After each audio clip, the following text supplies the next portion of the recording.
The next thing to discuss is my little bead skimmer jig.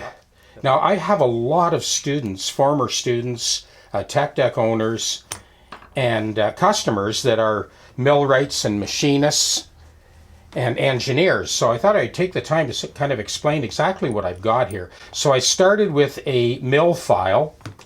I cut that in half with that abrasive wheel and the die grinder.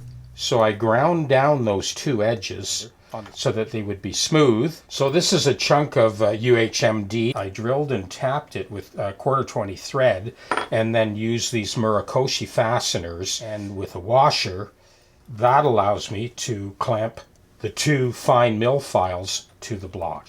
I got this feeler gauge set that I broke up into different thicknesses. Now I did have to shape those feeler gauges so that when they're set in there, there's enough room for that tang to sink in full depth. It was worth taking the time to do this because now I have this kind of universal jig, and I'm big on things that are universal. That was the whole design behind the tech deck, was as opposed to having 100 tools that each do one specific task, I prefer to have one tool that does 100 different tasks.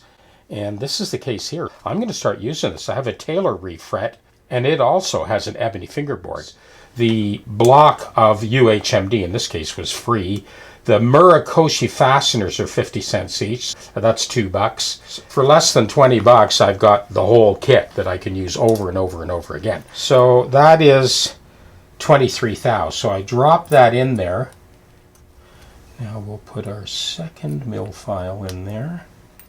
We'll just snug that down. And that's it. We're set to go.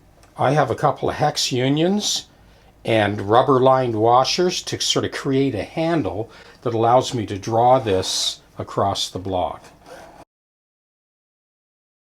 It started out at 37 thou.